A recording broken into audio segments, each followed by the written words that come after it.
Thank you. Senator from North Carolina, Mr. Butt. Thank you, Mr. Chairman. Again, thank the panel for being here.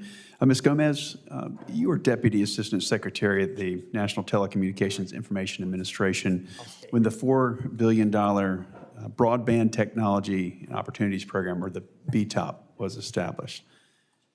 Now, as you know, and most of us know, this program had a lot of issues. The GAO found that the program needed some more clearly defined outcomes to address broadband barriers.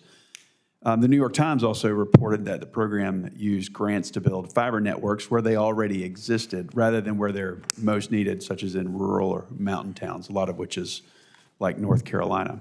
Now, despite these challenges, you testified in 2017 that the program invested in lasting projects that increase access and adoption of broadband throughout the country.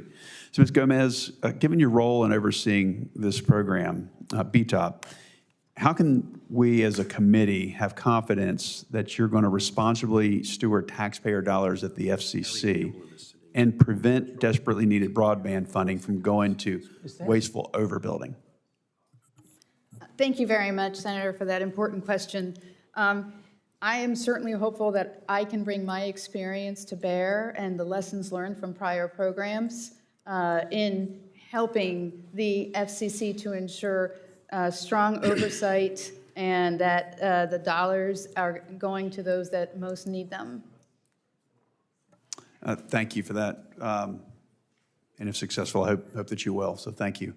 Commissioner Carr, the FCC conducted an auction of 2.5 or 2.5 gigahertz spectrum last summer. 90% of those licenses that were won at that auction, they haven't been issued. And these licenses could improve connectivity for 1.6 million North Carolinians. The FCC chair seems to think that the FCC can't issue those licenses because its authority has lapsed. So do you believe the FCC has the authority to issue licenses that were won at that auction despite the lapse of its auction authority?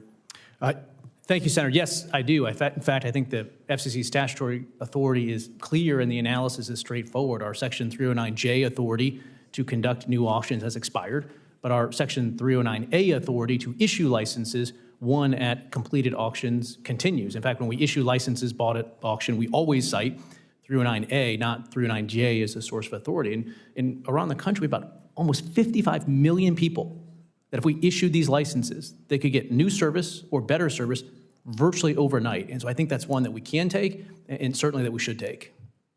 Well, thank you. I hope that you do. That's good news to hear about 309A.